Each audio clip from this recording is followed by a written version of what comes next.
Новые удары. Иран снова бьет по аэропорту Дубая, Израиль по аэропорту Мехрабад. Одна из ракет, предназначенных фонду шахидов, в Тегеране упала на жилой дом. Ормузский пролив заблокирован. Горят крупнейшие НПЗ. Иран утверждает, что дружественные корабли не тронут. Трамп требует от всех, кого касается, помочь разблокировать Ормузский пролив. Но ни НАТО, ни Китай, ни союзники в Азии не спешат на помощь и предлагают Трампу пользоваться его же рецептом – сесть за стол переговоров и заключить сделку. Венгрия опять блокирует выделение кредита Украине. Раздраженные министры стран ЕС называют Орбана хитрым торговцем коврами. Россия утверждает, что очень хочет переговоров по Украине, несмотря на войну в Иране. А теперь об этом подробно и по делу. Это один день. Подпишитесь, поставьте лайк этому видео и оставьте свой комментарий. Заранее спасибо и начинаем.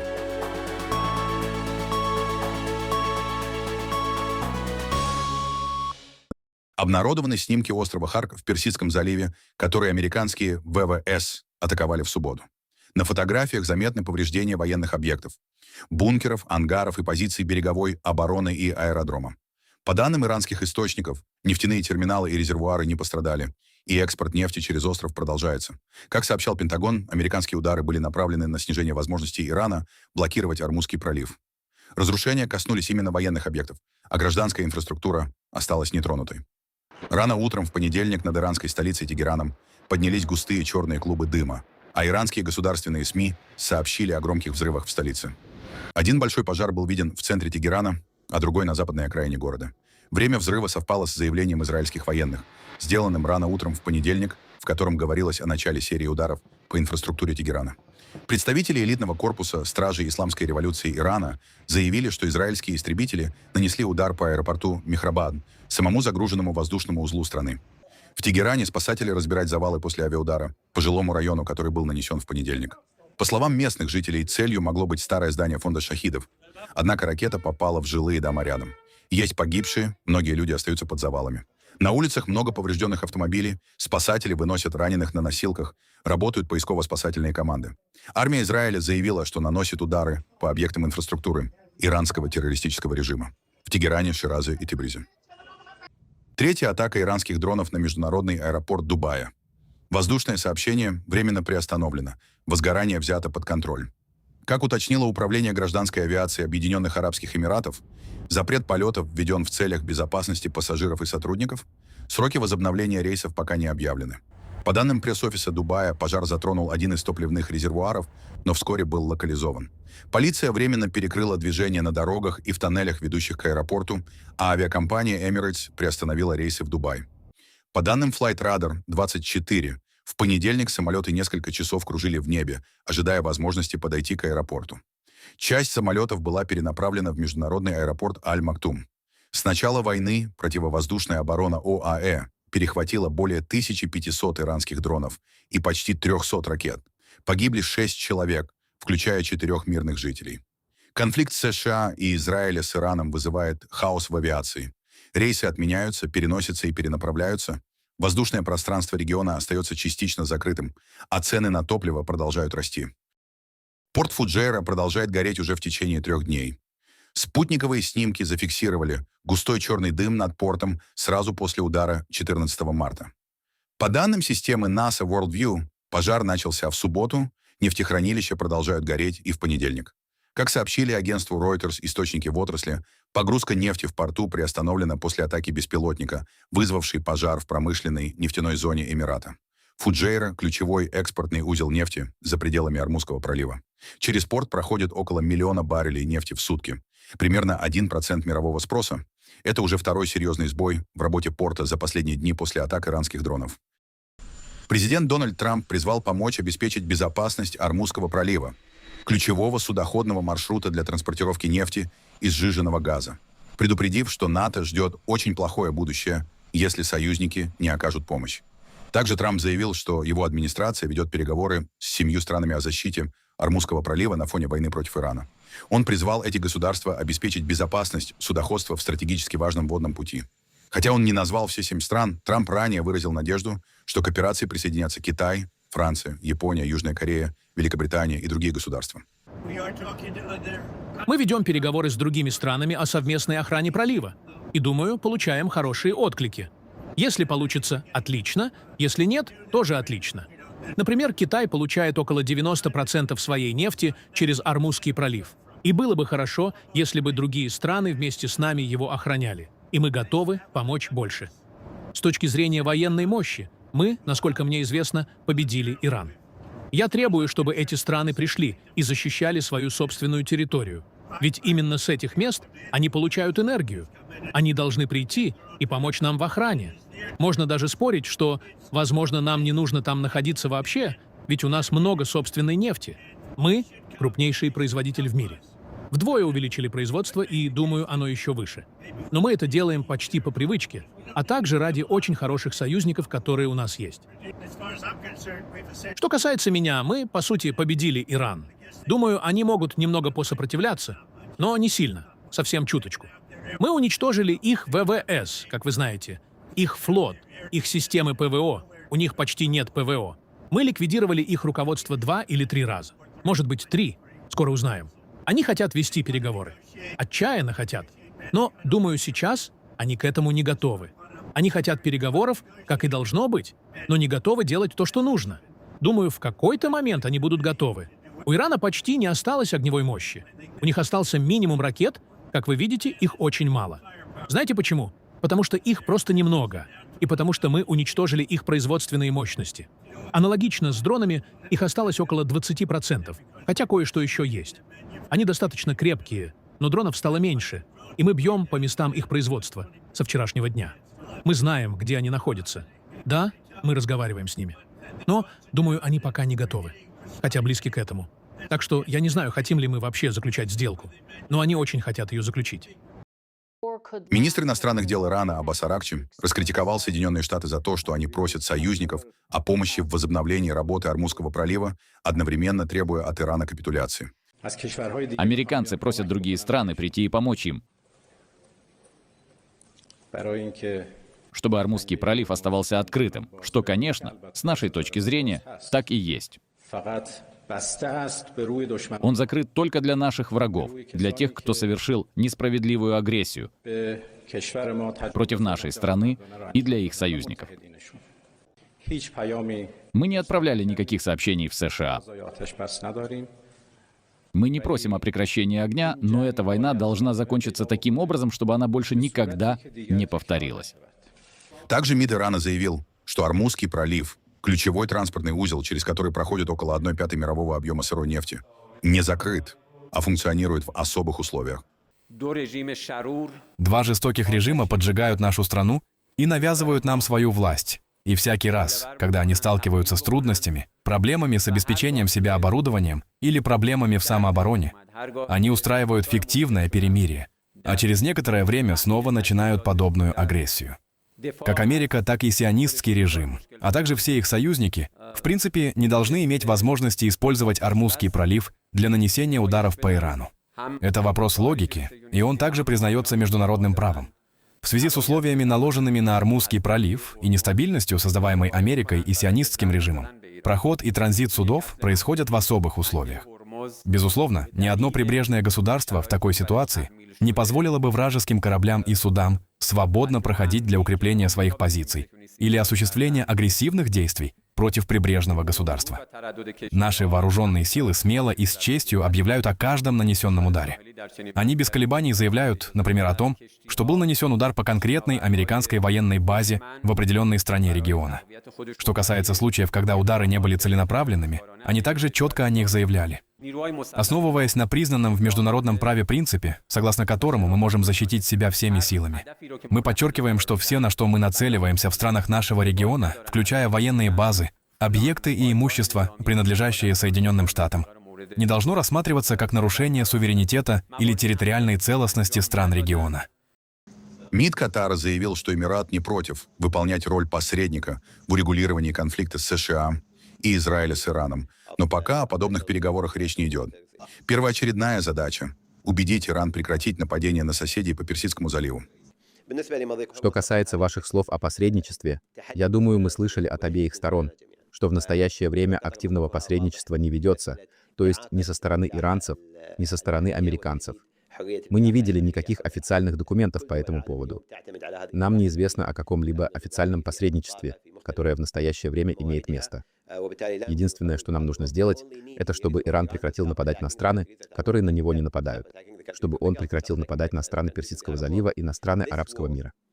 В этой войне мы, жители региона, заняли очень четкую позицию — держаться подальше от этой войны, не участвовать в этой эскалации, но Иран решил втянуть нас в эту эскалацию. Поэтому сейчас очень простая истина заключается в том, что если они прекратят нападение, то мы сможем найти выход дипломатическим путем. Но пока наши страны подвергаются нападениям, сейчас не время создавать комитеты. Сейчас время занять принципиальную позицию в защите наших стран, и чтобы они немедленно прекратили нападать на нас.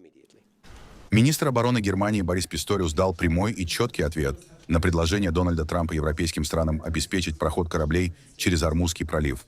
С Германией и Европой Трамп перед началом войны не советовался, ни о чем не предупреждал, так что это не европейская война. А дипломатически готовы помочь, например, выступить посредниками на переговорах. Что ожидает мир? Что ожидает, скажем, Дональд Трамп от горстки или пары европейских фрегатов в Ормузском проливе, чего не может добиться сама мощная американская военно-морская флотилия? Вот над этим я размышляю. И прежде чем принимать решение, кстати, за пределами территории НАТО, нам понадобится и международная рамка, и мандат Бундестага. Я бы очень тщательно обдумал этот шаг, прежде чем его сделать, и не вижу для этого абсолютно никаких оснований. Это не наша война, мы ее не начинали. Мы хотим дипломатических решений и быстрого окончания конфликта. Я не думаю, что мы к этому близки, совсем нет. У нас ситуация, которую мы не провоцировали, которую мы вообще не создавали. Эта война началась без каких-либо предварительных консультаций. У нас большая ответственность, очень важная, за восточный фланг и крайний север, как я уже упоминал, и мы остаемся привержены этой ответственности. Но мы не можем быть повсюду в мире и поддерживать войну, которую мы не начинали. Поэтому речь идет о поиске дипломатических способов решения ситуации. Мы готовы обеспечить безопасный проход через Ормузский пролив дипломатическими средствами. Однако военного участия не будет. Мы выполняем свои обязательства и выполняем задачи Альянса, особенно на восточном фланге НАТО и на крайнем севере. Цены на нефть растут и пополняют путинскую казну. Тем более важно помнить, что санкции против России и ее экономики работают. Мы против их смягчения. Россия вступит в серьезные мирные переговоры только тогда, когда цена этой войны станет слишком высокой. Премьер-министр Великобритании не столь категоричен в формулировках, но в целом ответ союзнику и другу Дональду Трампу примерно такой же. Готовы обсуждать, но в целом пока мало кто согласен фактически вступать в войну. В конечном счете мы должны вновь открыть Ормузский пролив, чтобы обеспечить стабильность на рынке. Это непростая задача. Поэтому мы работаем со всеми нашими союзниками, включая европейских партнеров, чтобы выработать жизнеспособный коллективный план, который сможет как можно быстрее восстановить свободу навигации в регионе и смягчить экономические последствия. Что касается конкретных вариантов, как я уже сказал, наши минные тральщики уже находятся в регионе. Мы уже обсудили, что можем сделать в плане противодроновых возможностей. Но речь идет не только о том, что может сделать Великобритания. Важно, как мы можем участвовать в объединении всех усилий вокруг жизнеспособного плана. Вот где мы сейчас находимся. Прежде всего, мы работаем с другими странами, чтобы выработать надежный план для Ормузского пролива и обеспечить возможность возобновления судоходства и прохода через пролив. Хочу уточнить, никогда не предполагалось, что это будет миссия НАТО. Это должно быть объединение партнеров, поэтому мы работаем с партнерами в Европе, в странах Залива и с США. Это важно продолжать. Задача непростая, и исторически можно видеть, что при других конфликтах, затрагивавших пролив, это всегда было сложно. Но я считаю, что работа с другими, включая США, это путь вперед. И вчера у меня был очень продуктивный разговор по этому поводу с президентом Трампом. И, конечно, как вы понимаете, мы постоянно общаемся с США на всех уровнях. Ормузский пролив — это отдельная тема для обсуждения, и это действительно обсуждение. Мы еще не находимся на этапе принятия решений, и я хочу особо подчеркнуть это. В понедельник министры иностранных дел Европейского Союза обсудили ухудшение ситуации в Ормузском проливе. Многие европейские страны уже высказались по поводу предложения Дональда Трампа обеспечить проход судов в Ормузском проливе силами флотов союзников по НАТО. Ответ для американского президента пока неутешительный. Глава европейской дипломатии Кая Каллас ранее обсудила с генеральным секретарем ООН Антонио Гутерришем возможные варианты разблокировки Ормузского пролива. Каллас предложила рассмотреть аналогичный механизм, как при вывозе зерна из Украины в военное время, чтобы обеспечить безопасное движение энергоресурсов. Сначала нам нужно обсудить, что государства-члены готовы делать в Ормузском проливе. Есть также обсуждение, что определенный элемент может появиться тогда, когда основные боевые действия завершатся.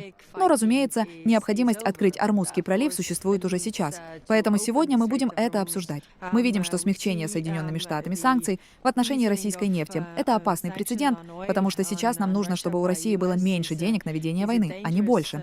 И, конечно, закрытие Ормузского пролива также выгодно России, поскольку помогает финансировать эту войну. Поэтому нам определенно нужно делать больше. Я обсуждала с генеральным секретарем ООН Антонио Гутерришем, возможно ли создать аналогичную инициативу, как та черноморская инициатива, которая позволяла вывозить зерно из Украины. Потому что закрытие Ормузского пролива действительно крайне опасно для поставок нефти и энергоресурсов в Азию. 85% нефти и газа, проходящих через Ормузский пролив, направляются в страны Азии. Но это также проблема для удобрений. А если в этом году возникнет нехватка удобрений, то в следующем году это приведет к нехватке продовольствия.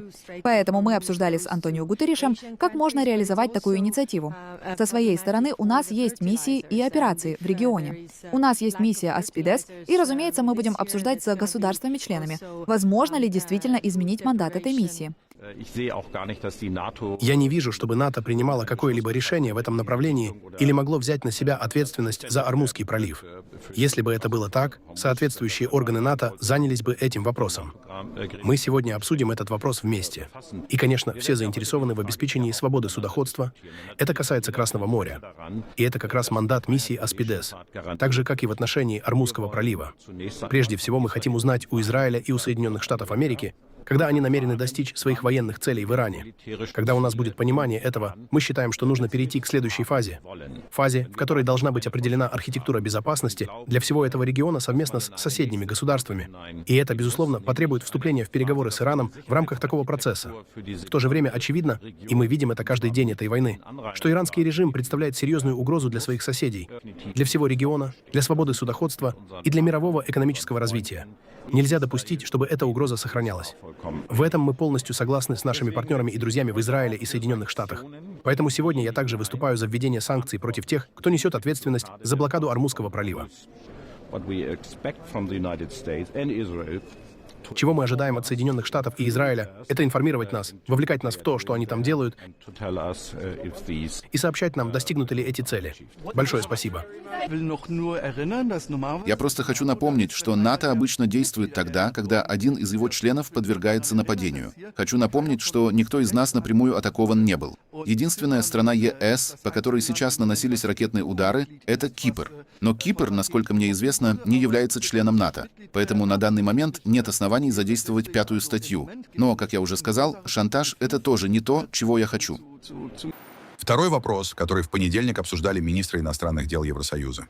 Выделение Украине кредита в 90 миллиардов евро. Напомним, процесс заблокировала Венгрия, требуя немедленно возобновить поставки ей российской нефти по разрушенному российским ракетным ударам нефтепроводу «Дружба». Какую реакцию вызвало это повторенное много раз требование Будапешта? Предлагаем посмотреть. Наша позиция абсолютно твердая, прямолинейная и, думаю, легко понятная. Пока украинцы устраивают нам проблемы, пока они по политическим причинам не возобновляют поставки нефти и пытаются спровоцировать нефтяной кризис в Венгрии, об этом не может быть и речи. Мы не будем голосовать ни за военный кредит на 90 миллиардов евро, ни за какую-либо другую финансовую поддержку Украины, ни за 20-й пакет санкций. А что касается членства Украины в ЕС, об этом они могут просто забыть. Такова наша позиция. У меня ощущение, что мы имеем дело с торговцем коврами. Очень часто приходится что-то им дать, чтобы получить что-то взамен. В прошлый раз у них всегда есть причина. Это было венгерское меньшинство. Теперь трубопровод. Они всегда находят какой-то предлог. Скажу честно, я уже 13 лет здесь и все больше убеждаюсь, что по многим, очень многим вопросам нам действительно нужно переходить к квалифицированному большинству, а не к принципу единогласия. В прошлые выходные без каких-либо проблем были продлены 2600 санкций, введенных с начала российской агрессивной войны против Украины. И сегодня в Брюсселе к этим 2600 уже действующим мерам добавлены еще 9 новых включений. Это военные преступники, ответственные за массовое убийство детей, 4-ю годовщину которого мы будем отмечать через несколько дней. Кроме того, к этим 2600 санкциям добавлены 4 меры против кремлевских пропагандистов, включая франко-россиянина Адриена Бокке, настоящего вербовщика иностранных боевиков для войны в Украине, который прославляет военные преступления. Он также несет ответственность за кампании дезинформации в Европе и Африке. Я не могу понять, как можно находить оправдание для снятия санкций с России из-за ситуации на Ближнем Востоке. Потому что на самом деле эти два вопроса взаимосвязаны и представляют прямую угрозу также для Европы. Именно поэтому нужно понимать, что 20-й пакет санкций важно реализовать. То, о чем мы уже слишком долго говорим. То же касается и поддержки Украины на сумму 90 миллиардов евро. Мы должны начать использовать эти меры. Если одна или другая страна блокирует это, значит, она фактически выступает против европейской безопасности, потому что Украине наша поддержка нужна прямо сейчас. Кремль опровергает публикацию Financial Times, в которой говорится, что процесс мирных переговоров по Украине якобы зашел в тупик из-за того, что президент США Дональд Трамп теперь сосредоточен на Иране и теряет интерес к Украине. Пресс-секретарь Путина Дмитрий Песков заявил, что Россия обратила внимание на публикации СМИ, но пришла к противоположному выводу. Активное упоминание президентом Трампом темы Украины в последние дни в его заявлениях говорит об обратном. Никакого интереса, судя по заявлениям, президент Трамп не терял. Более того, он рекомендует, настоятельно рекомендует президенту Зеленскому пойти на сделку. И из этих заявлений следует, что именно украинская сторона является основным тормозом в переговорном процессе. Что касается российской стороны, то мы открыты к продолжению переговорного процесса. Мы ждем следующего раунда переговоров. Пока, к сожалению, по понятным причинам место и время до сих пор не согласовано, но мы считаем, что это будет возможно уже в обозримой перспективе. Напомним, в публикации Financial Times, которую Кремль называет якобы недостоверной, речь шла о том, что президент США Дональд Трамп постепенно теряет интерес к переговорам по Украине. По мнению европейских дипломатов, война против Ирана отвлекла внимание Вашингтона, ослабив международное давление на Россию. Представители Евросоюза отмечают, что сложившаяся ситуация выгодна Москве. Растут доходы от нефти, часть американских санкций временно ослаблена, а запасы боеприпасов для Украины быстро сокращаются. Один из чиновников ЕС заявил, что переговоры при посредничестве США находятся в опасной зоне. Пресс-секретарь Путина Дмитрий Песков также не раз подтверждал, что переговорный процесс фактически приостановлен. Последний раунд прошел в Женеве от 17 до 18 февраля, а следующая встреча, запланированная на 5 марта в Абу-Даби, была отложена после ударов США и Израиля по Ирану. Новая дата и место проведения пока не объявлены. Ранее в марте Трамп в интервью «Политика» выразил недовольство действиями Зеленского, заявив, что он должен активизироваться и добиться соглашения. Трамп также отклонил предложение Зеленского помочь США в отражении дроновых атак в странах Персидского залива, отметив в интервью NBC, что последний, чья помощь нам нужна, это Зеленский.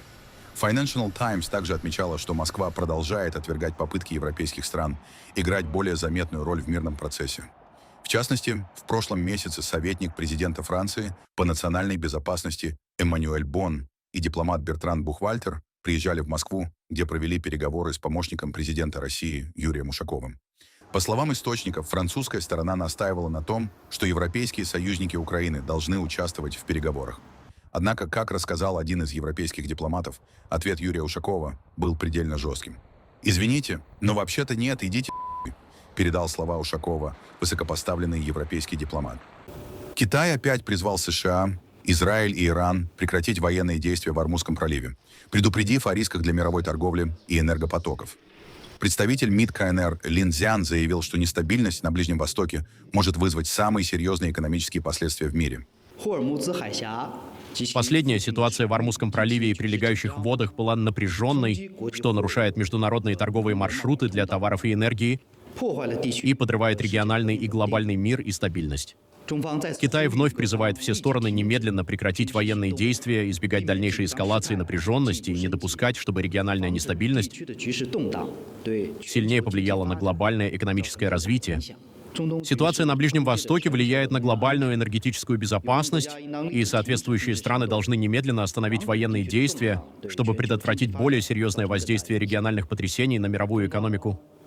Китай готов укреплять координацию и сотрудничество с такими странами, как Вьетнам, для совместного решения проблем энергетической безопасности.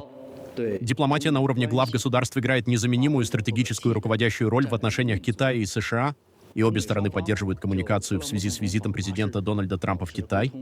Пожалуй, впервые за долгое время Пекин настойчиво подчеркивает, что ожидает переговоры председателя КНР Си Цзиньпина с президентом США Дональдом Трампом. В понедельник в Париже продолжились предварительные переговоры американской и китайской делегаций. Их цель — выработать решения, которые позволят Вашингтону и Пекину прекратить торговую войну и перейти к взаимовыгодному сотрудничеству. О том, что Китай настроен серьезно, свидетельствует еще одно заявление МИДа. Китай готов снять санкции с государственного секретаря США Марко Рубио. Санкции Китая были направлены на высказывания и действия господина Рубио относительно Китая во время его работы сенатором США. Санкции Китая против Марко Рубио были введены в 2020 году из-за его жесткой позиции тогда сенатора Рубио по ситуации с правами человека в Синьцзяне. Речь идет о признанной ООН преступлением против человечности политике Китайской Народной Республики в отношении уйгуров и мусульманского населения некоторых провинций Китая. Она включает произвольные задержания, содержание в лагерях для интернированных, принудительный труд, ограничение религиозных обрядов, идеологическая обработка, насильственные стерилизации и аборты. Рубио осуждает эту политику, КНР считает его позицию вмешательством во внутренние дела и запретила Марко Рубио въезд в страну.